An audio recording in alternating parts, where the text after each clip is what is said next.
Article 29 के तहत प्रत्येक नागरिक को अपनी भाषा, अपनी लिपि, अपनी संस्कृति को बनाए रखने का अधिकार है। और एक अमेरिका का वेस्टर्न कल्चर का पहनावा भारत में आकर स्टार्ट कर दे और उसने वो कहे कि ये तो हमारी संस्कृति है, अपनी संस्कृति को बनाए रखने का अधिकार आर्टिकल 29 में मिलता है। न्यायपालिका करेगी, ये केवल अपने भारतीयों को देते हैं हम, विदेशी लोगों को अपनी संस्कृति को बनाए रखने का अधिकार हम भारत में नहीं देते हैं। प्रत्येक नागरिक को अपनी भाषा, अपनी लिपि, अपनी संस्कृति, अपनी जीवन पद्धति को बनाए रखने का अधिकार है, लेकिन केवल भारतीय नागरिकों को, विदेशी को नहीं। राज्य द्वारा वित्त पोषित शिक्षण संस्थानों में धर्म के आधार पर, जाति के आधार पर, लिंग के आधार पर, भाषा के आधार पर किसी के साथ कोई भेदभाव नहीं किया जाएगा। क्या विदेशियों के साथ भी नहीं किया जाएगा? उनके साथ किया जा सकता है, क्योंकि आर्टिकल 29 विदेशियों को प्राप्त नहीं है। अब जो एक बार प्रीलिम्स में पढ़ चुके हैं या जिनको फंडामेंटल राइट्स की समझ है, तो उनके लिए शानदार हो गया और मजा आ रहा होगा, क्योंकि इसमें से 50% बातें उनको पता है। लेकिन जिनको नहीं पता है, पहली बार पढ़ रहे हैं, उनको थोड़ा हमारे साथ जोर लगाना पड़ेगा। आपको स्टडी मटेरियल जो आपको प्रिंटिंग नोट्स गया है उसको भी आपको पढ़ना पड़ेगा और हमारा लेक्चर अच्छे से सुनना पड़ेगा। फिर उसके बाद आपको नोट्स बना करके तब लिखना पड़ेगा, तब आपका काम आएगा। लेकिन जो एक बार प्रीलिम्स पढ़ चुके हैं या फंडामेंटल राइट्स पे थोड़ी बहुत समझ है, तो उनके लिए तो बहुत मजेदार क्लास होगी। लेकिन जो बिगिनर्स हैं उनके लिए मुश्किल भी नहीं होगी, उनके लिए तो काम हम कर ही रहे हैं। एफर्ट अधिक लगाना होगा आपको, इस बात के लिए मैं सचेत कर रहा हूं आपको। उसी तरीके से अनुच्छेद 30 भी ऐसा अधिकार है जो भाषाई और धार्मिक आधार पर अपने मनो अनुकूल धार्मिक शिक्षण संस्थानों की स्थापना करने का अधिकार देता है। स्थापना ही नहीं बल्कि उस पर प्रशासन करने का, एडमिनिस्ट्रेशन का भी अधिकार देता है। क्या ये विदेशियों को भी है या भारतीयों को? तो केवल भारतीयों को है। लेकिन विधि के समझ समानता होगी, कानून सबकी नजर में समान होगा, केवल भारतीयों के लिए या विदेशियों के लिए भी, दोनों के लिए। आर्टिकल 21 का के तहत शिक्षा का अधिकार मिला है। ये शिक्षा का अधिकार केवल भारतीयों के पास है या विदेशियों के पास भी है? विदेशियों के पास भी है। आर्टिकल 23 और 24 शोषण के विरुद्ध अधिकार से हमें बचाता है। और आर्टिकल 23 कहता है कि मानव का दुर्व्यापार, बेगार और बलात्श्रम नहीं किया जाएगा। तो केवल भारतीयों के लिए विदेशियों से बलात्श्रम कराया जा सकता है, उनका दुर्व्यापार किया जा सकता है, उनको बेचा जा सकता है वेश्यावृत्ति के लिए, उनकी लड़कियों को खतरनाक फैक्ट्रियों में काम कराया जा सकता है? आंसर है नो। चाहे भारतीय हो चाहे विदेशी, 6 से 14 वर्ष के बच्चों को शोषण से संरक्षण हमारा संविधान सभी लोगों को देगा। इसलिए कहा गया है कि कुछ मौलिक अधिकार हमारे संविधान में ऐसे हैं जो केवल भारतीय नागरिकों को प्राप्त हैं, और लेकिन कुछ मूल अधिकार ऐसे भी हैं जो भारतीय और विदेशी दोनों को प्राप्त हैं। लेकिन जो पूरे के पूरे मानवता से संबंधित हैं वो दोनों को प्राप्त हैं। जो किसी एक विशिष्ट क्षेत्र में लागू होते हैं वो केवल भारतीयों को प्राप्त हैं। तो वर्गीकरण के आधार पर 2 भागों में बांटा गया है, अधिकारों के लाभार्थियों के आधार पर 2 भागों में, कि कुछ मौलिक अधिकार ऐसे हैं जो भारतीयों को प्राप्त हैं और कुछ मौलिक अधिकार ऐसे हैं जो भारतीय प्लस विदेशी दोनों को प्राप्त हैं।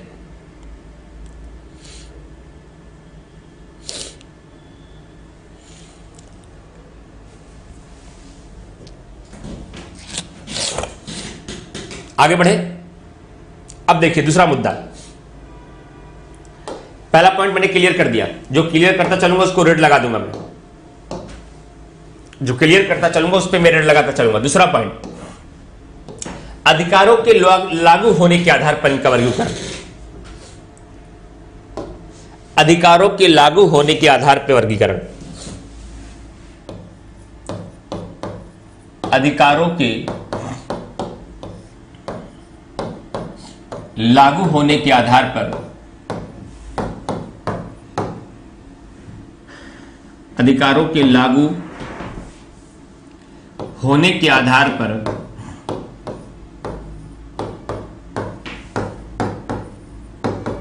के आधार पर वर्गीकरण।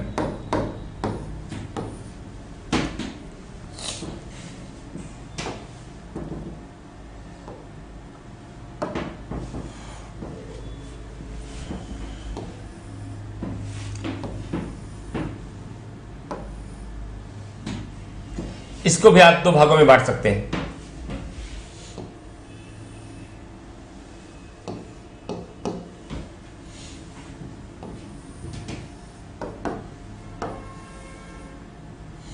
लागू होने के आधार पर इनका वर्गीकरण किस प्रकार से किया गया है? आईपीएस मेरी, नीलम बघेल, वीरू चंदेल।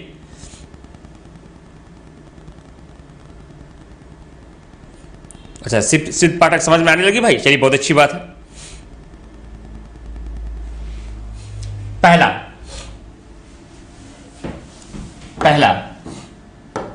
वे अधिकार जो संविधान के साथ स्वतः लागू हो गए।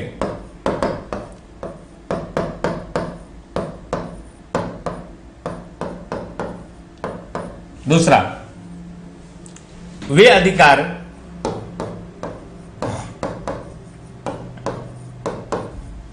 जिन्हें लागू करने के लिए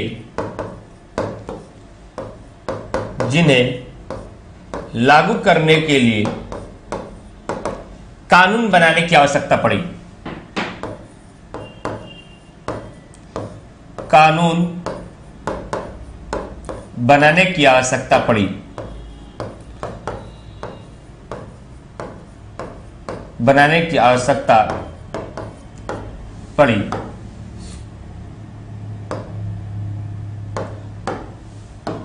अच्छा, जो मैं आपको प्रोवाइड कराया हूं, अभी कल मिल जाएगा आपको ऐप पर, जो मैंने 18, 19 और 20 के पेपर को दिखाया, उसको बार बार देखते रहिएगा। एक बार ऐसे ही पढ़ लिया करिए, से कल के क्वेश्चन को पढ़ लिया करिए, ताकि आपको आइडिया लगता रहे क्वेश्चन आएगा कैसे, क्वेश्चन पीसीएस में आ कैसे रहा है, किस प्रकार से प्रश्न पूछे जा रहे हैं, कितना गहरा है, कितना छिछला प्रश्न है, इसका अंदाजा आपको बार बार लगता रहे। अब वे अधिकार जो संविधान के स्वतः लागू हो गए, वे अधिकार जिन्हें लागू करने की, कानून बनाने की आवश्यकता पड़ी। जब प्री पढ़ने के बाद आप मेंस पढ़ेंगे तो आपको लगता था अभी तक जो पढ़े थे तो उसमें तो कुछ दम ही नहीं था। असली दम तो यहां पर है, जहां एक एक चीजों का एनालिसिस होता है, एक एक आधार पर, एक एक हर एंगल को उसको हम लोग विस्तार पूर्वक देखते हैं। तो अब लग रहा है ये सही नजर है, तो बिल्कुल सीधे नजर थे, जैसे किसी पाइप में एक होल के माध्यम से कह दिया गया देखो केवल उधर उस पार जहां आपको दिखाया जा रहा है। और मेंस में तो ऐसा लगता है कि पूरा का पूरा ग्राउंड खोल दिया गया और कहा नजर रखो पूरे ग्राउंड में जो कुछ भी हो रहा है। तो कितना प्री सकरा है, एकदम सकरी गली है, और मेंस एकदम मैदान है, खुला मैदान, और पूरे खुले मैदान पे सब जगह आपकी नजर और दृष्टि होनी चाहिए, तब उसका मूल्यांकन करिए आप। और उसमें तो बस दिखा तो दिखा, नहीं दिखा तो नहीं दिखा, यह है फर्क। लेकिन जब मेंस के अकॉर्डिंग आप देख के जाएंगे ना, तो ग्राउंड की हर छोटी छोटी चीजें अपने आप आपको दिखने लगेंगी।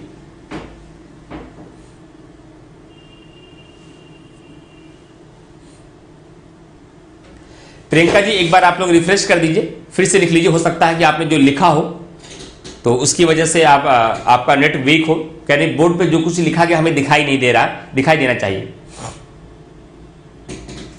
अच्छा, इस कलर से नहीं दिखाई दे रहा आपको? जरा मैं भी चेक कर लूं कि आप लोग ही मोबाइल में ही पढ़ रहे होंगे। मैं भी एक बार चेक कर लेता हूं कितनी दिक्कत आ रही है इसको देखने में, थोड़ा सा, ताकि मुझे भी आइडिया लग जाए थोड़ा सा। एक बार मैं देखता हूं कि प्रॉब्लम कितनी होगी इसमें।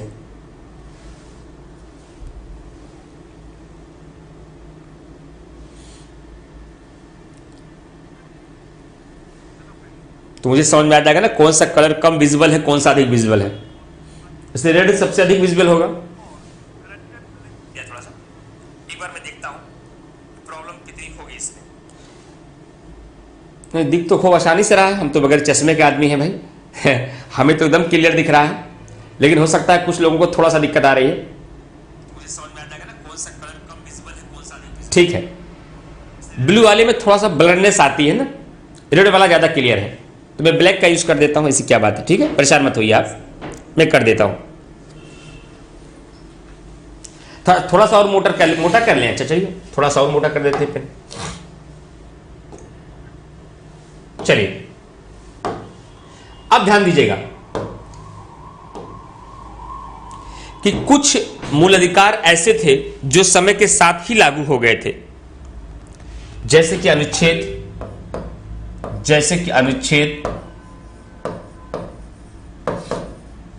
14, अनुच्छेद 19, अनुच्छेद 20 और कुछ अधिकार ऐसे भी थे जिनके लागू करने के लिए बाकायदे आपको कानून बनाने की आवश्यकता पड़ी। कौन कौन से अधिकार हैं, जरा नोट करिए। जैसे अनुच्छेद 15 क्लॉज 2, जैसे अनुच्छेद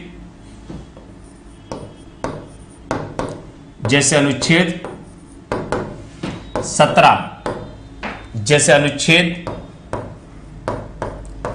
18 क्लॉज 3 और 18 क्लॉज 4, जैसे अनुच्छेद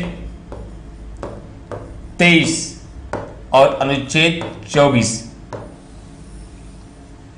बात को समझिए, अधिकारों के लागू होने पर के आधार पर भी मूल अधिकारों का वर्गीकरण किया जा सकता है, और इस आधार पर जो मूल अधिकारों का वर्गीकरण किया जाएगा उसमें आप देखेंगे कि कुछ अधिकार ऐसे हैं जो संविधान के साथ स्वतः लागू हो गए। वैसे तो कंप्लीटली आपको यह बताया जाता है, जब नीति निर्देशक तत्व और मूल अधिकार में डिफरेंस आपसे पूछा जाता है तो आपको मैं ही बताऊंगा वहां पर कि नीति निर्देशक तत्वों को लागू करने के लिए बाकायदे कानून बनाने की आवश्यकता पड़ती है, जबकि मूल अधिकार स्वतः लागू हो जाते हैं। लेकिन फिर भी और गहराई से अगर आप देखेंगे तो कुछ मूल अधिकार ऐसे हैं जिनको प्रभावी बनाने के लिए, जिनको लागू करने के लिए समय के साथ उनके लिए भी कानून बनाने की आवश्यकता पड़ी। लेकिन कुछ अधिकार ऐसे थे जो संविधान लागू होने के साथ अपने आप को लागू हो गए। जैसे अनुच्छेद 14 के तहत विधि सबके लिए समान होगी, equality before law and equal protection of law, विधि के समझ समानता और विधियों का समान संरक्षण, ये अपने आप लागू हो गया।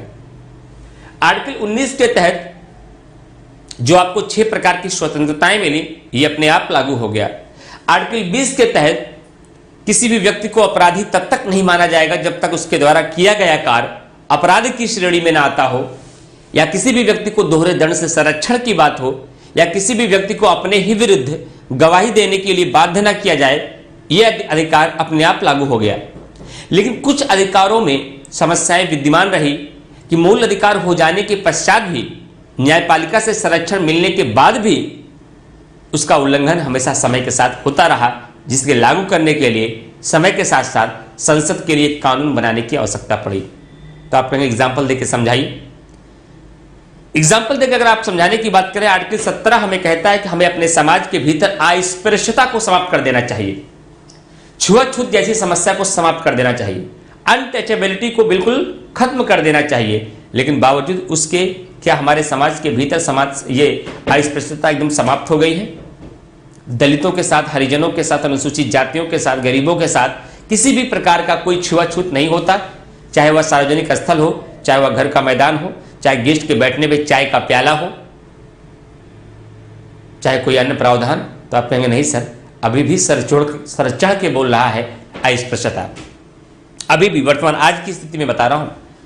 हाँ, धीरे धीरे कम हो गया है, लेकिन आज भी 20% अस्पृश्यता हमारे समाज के भीतर व्याप्त है।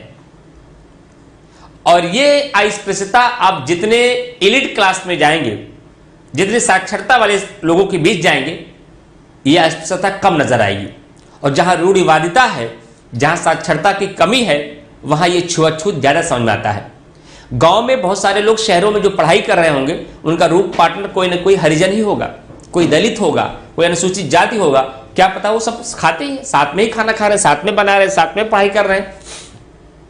लेकिन जब आप गांव लौट के जाते हैं, मान लीजिए कोई एक हामिद है वो घर लौट के जाए, मान लीजिए कोई एक नीलेश मिश्रा है वो घर लौट के जाए, मान लीजिए कोई एक सुनील सिंह है वो घर लौट के जाए, तो उनके घरों में उसी हरिजन व्यक्ति के साथ, उसी दलित व्यक्ति के साथ जो आपके गांव में हरवाहे के रूप में रहते हैं और घर पे काम करने के लिए आते हैं, तो आप जाके घर पे देखिएगा क्या उन व्यक्ति के साथ वैसा ही बर्ताव किया जाता है जैसे आप रूम पार्टनर के साथ मुखर्जी नगर और प्रयागराज में करते थे? तो आंसर मिलेगा नो। कि सर हम लोग गांव जाते तो बताते भी नहीं हमारा रूम पार्टनर कौन है, दादाजी तुरंत नाराज हो जाएंगे। ये समस्या मिलती है ना। तो समय के साथ साथ ये समस्या थी, ये समाप्त होने का नाम नहीं ले रही थी। इसी के लिए अस्पृश्यता निवारण अधिनियम 1955 लाना पड़ा। इस पर भी काम नहीं चला तो 1976 में 76 में इसका नाम बदल करके सिविल राइट्स प्रोटेक्शन लॉ किया गया, सिविल अधिकार संरक्षण अधिनियम कहा गया। इस पे भी काम नहीं बना तो 1989 में एट्रोसिटी एक्ट बनाया गया। ताकि अनुसूचित जातियों को लेकर के, दलितों को लेकर, हरिजनों को लेकर, कमजोर वर्गों को लेकर के हमारे समाज में जो अभी भी व्याप्त छुआछूत जैसी समस्याएं हैं, उन छुआछूत जैसी समस्याओं को हमारे समाज के भीतर से उनकी जड़ों को उखाड़ के फेंका जा सके। और उसके लिए संसद ने अनुच्छेद 35 का प्रयोग करते हुए उसका क्रियान्वयन करने के लिए दंड का भी प्रावधान किया कि अगर कोई व्यक्ति छुआछूत के आधार पर किसी भी व्यक्ति के साथ किसी भी सार्वजनिक स्थल पर या किसी भी जगह कोई भी भेदभाव करेगा, केवल बोलकर ही नहीं, केवल कर कर ही नहीं, साहित्य के माध्यम से, दर्शन के माध्यम से, उपन्यास के माध्यम से, अपने भाषणों के माध्यम से अगर कोई अस्पृश्यता को सही ठहराने का भी प्रयास करेगा तो यह आर्टिकल 17 का उल्लंघन माना जाएगा और उसमें इसको सजा का भी प्रावधान होगा। तो अनुच्छेद 17 के लिए कानून बनाने की आवश्यकता पड़ी ना, अपने आप नहीं लागू हुआ। अनुच्छेद 23 और 24 कहता है मानव का दुर्व्यापार नहीं होगा, बेगार और बलात्श्रम नहीं होगा। 24 चीख कर कहता है कि 6 से 14 वर्ष के बच्चों को किसी भी खतरनाक कारखानों में, फैक्ट्रियों में उनसे कार्य नहीं कराया जाएगा। लेकिन क्या अभी भी आप बाल शोषण देखते हैं कि बहुत सारे 6 से 14 वर्ष के बच्चों को होटलों में काम करते आप नहीं देखते, चाय की दुकानों पर उनको गिलास धोते हुए नहीं देखते, ट्रेनों पर उनसे मूंगफली बेचते हुए नहीं देखते, किसी कोयले की खादान पर उसके कोयले की बोरी को भरते हुए नहीं देखते, किसी ईंट के भट्टे पर उनको ईंट को लादते हुए नहीं देखते। देखते रहे, अभी भी देखते हैं। इसीलिए बाल अधिकार संरक्षण निवारण अधिनियम लाया गया आपका 1986 में। 1986 में उन्हीं बच्चों के शोषण को बचाने के लिए 1986 में एक अधिनियम पारित किया गया ताकि बच्चों को उनके शोषण से बचाया जा सके। तो इसका मतलब यह है कि अधिकारों के लागू होने के आधार पर भी मूल अधिकारों का वर्गीकरण दो प्रकार से किया जा सकता है। एक ऐसे अधिकार जो संविधान के लागू होने के साथ अपने आप स्वतः स्पॉन्टेनियसली लागू हो गए, और कुछ अधिकार ऐसे अधिकार थे जो समय के साथ साथ अधिकार मिलने के बाद भी हमारे समाज के भीतर उनकी जड़ें गहरी होती जा रही थी, और इसे इन जड़ों को कमजोर करने के लिए, खोखला करने के लिए, जड़ों को समाज से निकाल कर फेंकने के लिए, पूरी तरीके से समाप्त करने के लिए समय के साथ साथ संसद के द्वारा कुछ कानून भी बनाया गया, दंड का भी प्रावधान किया गया, और इसके इम्प्लीमेंटेशन और क्रियान्वयन के लिए कुछ ठोस और महत्वपूर्ण कदम भी उठाए गए, कुछ जन जागरूकता के लिए कार्यक्रम भी चलाए गए ताकि इन अधिकारों को हमारे समाज के भीतर प्रासंगिक बनाया जा सके। इसलिए हम ये कह सकते हैं कि अधिकारों के लागू कराने के आधार पर भी इनका वर्गीकरण निम्नलिखित में से दो प्रकार से होता है। अब आपसे सवाल पूछा जाए, मूल अधिकार क्या है? मूल अधिकारों का वर्गीकरण करते हुए उन मूल अधिकारों की चर्चा करें जिन्हें लागू होने के लिए समय के साथ साथ कानून बनाने की आवश्यकता पड़ी, उन कानूनों पर चर्चा भी करें। जो सीधा सीधा पढ़ के जाएगा, जो रट के जाएगा, वो उत्तर लिखेगा, या जिसके दिमाग में पूरा सामाजिक व्यवस्था, पूरे अधिकारों का कॉन्सेप्ट गूंज रहा है, वो उसी से अपना काम का मसाला निकालेगा और लिख करके आ जाएगा। जैसा सवाल हो वैसा उत्तर आप लिख दीजिए। अब कमेंट करके बताइए इस पूरे मुद्दे को मैं आपको समझा पाया या नहीं। जितने भी लोग क्लास में आ चुके हैं, सब लोग फटाफट बताइए कि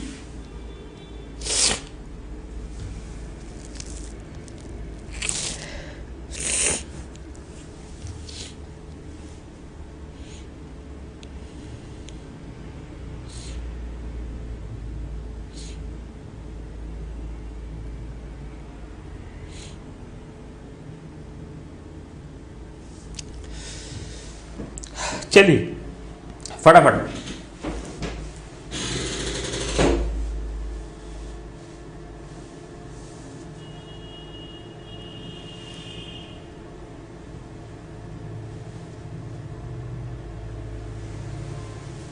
बंटी, प्रियंका, प्रमोद कुमार राय, मंजू, शिल्पी, कुमकुम, मनोज कुमार, सीमा,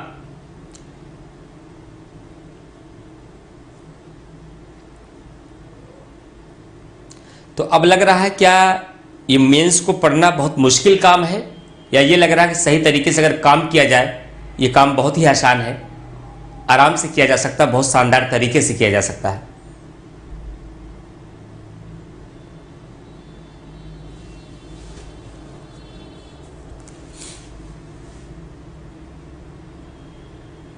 सर ऐप पर क्लास कितनी बार देख सकते हैं? ऐप पर क्लास आप देख सकते हैं 2 बार। उसके बाद आपको यहाँ डाउनलोडिंग की सिस्टम भी होंगे। 5 वीडियो जब डाउनलोड कर लेंगे तो 5 वीडियो को जब आप डाउनलोड करेंगे तो अनलिमिटेड बार तब तक देख सकते हैं जब तक अगला 5 आप डाउनलोड नहीं करेंगे। अगला फिर वीडियो डाउनलोड करना होगा तो उन 5 वीडियो को आपको डिलीट करना पड़ेगा, तब अगला 5 डाउनलोड होगा। ठीक, चलिए अब देखते हैं अगले मुद्दे की तरफ। कौन सा पॉइंट हमारा बचा?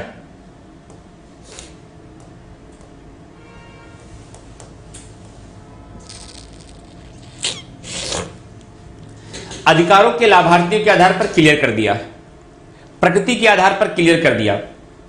अब सॉरी, ये नहीं बचा रह गया। प्रकृति के आधार पर,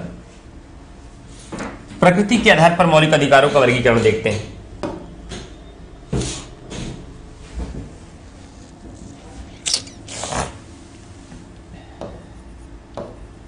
प्रकृति के आधार पर मौलिक अधिकारों का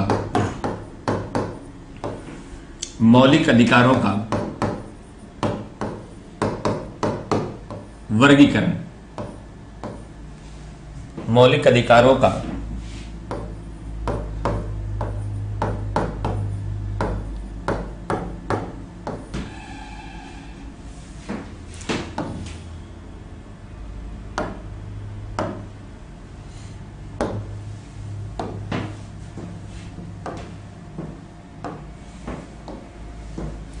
प्रकृति के आधार पर मौलिक अधिकारों का वर्गीकरण। ये प्रकृति क्या है? ये प्रकृति शब्द तब भी आप पढ़े थे जब प्रस्तावना पढ़ रहे थे, तब वहां आप ये पढ़े थे हमारे संविधान, प्रस्तावना की प्रकृति कैसी है, प्रस्तावना के अकॉर्डिंग हमारे संविधान की प्रकृति कैसी है।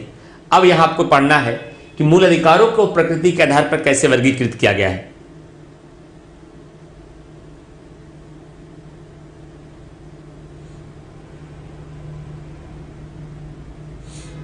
चलिए,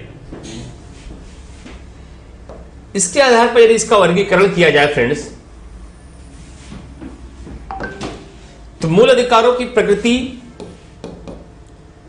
सकारात्मक भी है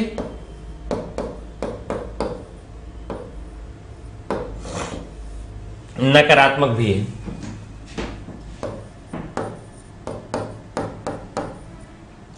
नकारात्मक भी है।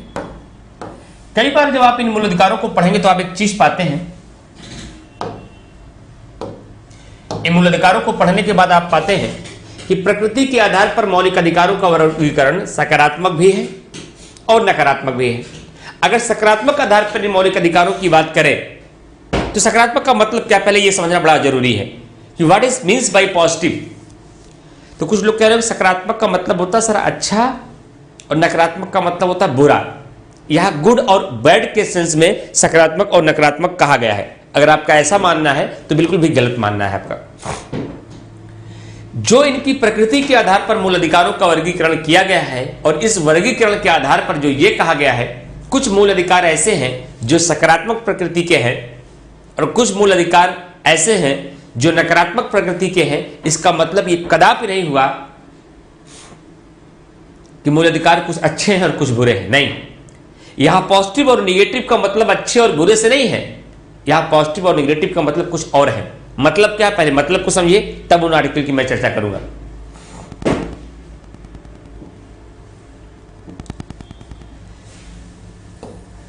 अगर सकारात्मक की बात की जाए, कुल मिलाकर के राज्य द्वारा किए जाने वाले ऐसे कार्य, राज्य द्वारा किए जाने वाले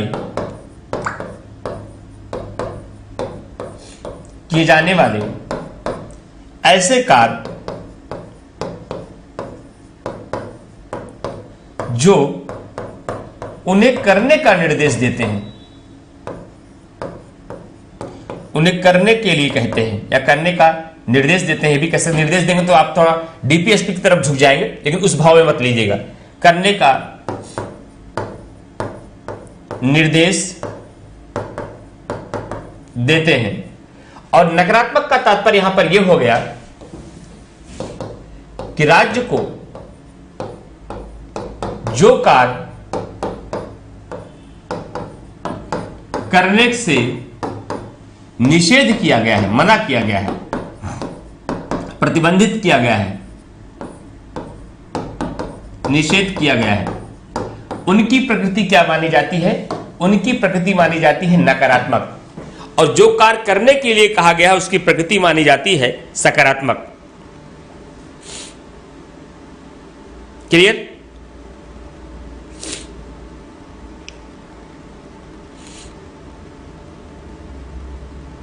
अब देखिए, तो नकारात्मक प्रकृति वाले कौन कौन से हैं? जैसे article 15, article 16, article 15, article 16, article 18, article 23, article 24 और भी होंगे। ये इतने फिक्स नहीं है, ये महत्वपूर्ण आर्टिकल है। लेकिन सवाल उठता है कि सर सकारात्मक प्रकृति के अंतर्गत क्या आते हैं? मोहम्मद उस्मान सर, एडमिशन के वक्त हमें बताया गया था कि ऐप पर वीडियो 5 बार देखा जा सकता है, लेकिन गलती से कोई वीडियो 2 बार क्लिक हो जाने पर क्या? नहीं, एडमिशन के वक्त ये नहीं बताया, आपने सही सुना नहीं होगा मोहम्मद उस्मान जी। वीडियो के लिए शायद 2 बार बताया गया हो, एक बार आप पूछ लीजिएगा, एक बार आप टीम से बात कर लीजिएगा।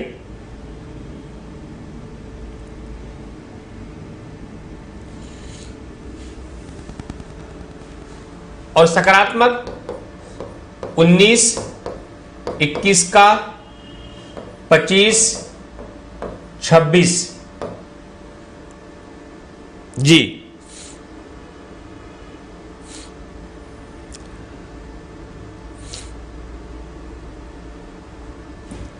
उनतीस,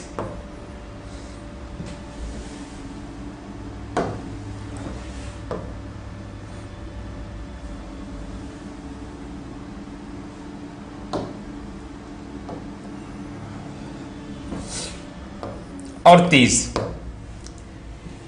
ये अधिकार, ये आर्टिकल आपको मूल अधिकार में ऐसे आर्टिकल मिलेंगे जो राज्य को कुछ कार्यों को करने से निषेध करते हैं, राज्य को मनाही करते हैं कुछ कार्यों को करने के लिए। अब सवाल उठता है कैसे मनाही करते हैं?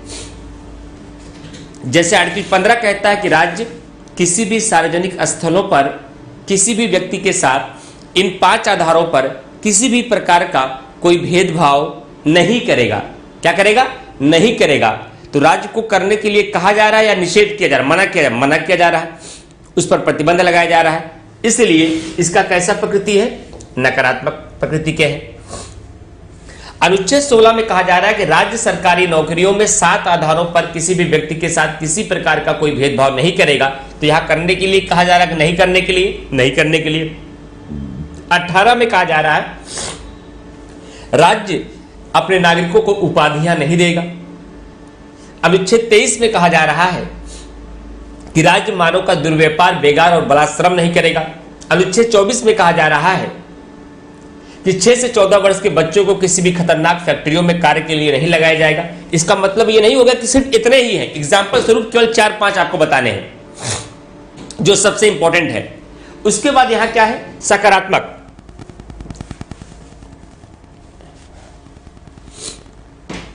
अब अगर सकारात्मक की बात करें तो सकारात्मक परिणाम ध्यान देखिएगा, आर्टिकल 19 को सकारात्मक प्रकृति का माना गया, 21 का को माना गया, 25 को माना गया, 29 को माना गया, 30 को। जैसे आर्टिकल 19 में यह कहा गया कि राज्य सभी लोगों को बोलने की पूरी स्वतंत्रता देगा, उस पर कोई भी प्रतिबंध नहीं लगाएगा। हाँ, युक्त निर्बंधन कर सकता है, बाकी आर्टिकल 19 के तहत उनको स्वतंत्रताएं प्रदान करेगा। मना नहीं करेगा, स्वतंत्रताओं से रोकेगा नहीं, स्वतंत्रताएं उनको प्रदान करेगा। आर्टिकल 21 का के तहत 6 से 14 वर्ष के बच्चों को निःशुल्क शिक्षा की मना करेगा कि व्यवस्था करेगा? व्यवस्था करेगा। अनुच्छेद 25 के तहत उनको धार्मिक स्वतंत्रताएं देगा या धार्मिक स्वतंत्रताओं से मना करेगा? नहीं, तो उनको अंतःकरण की स्वतंत्रताएं देगा, अपने धर्म के प्रचार प्रसार करने की स्वतंत्रताएं देगा, धर्म का आचरण करने की स्वतंत्रताएं देगा, अपनी स्वेच्छा से धर्मांतरण का भी स्वतंत्रताएं देगा, यह मना नहीं करेगा। आर्टिकल 29 के तहत उनको भाषा, उनकी लिपियों, उनके संस्कृतियों को संरक्षण प्रदान करेगा।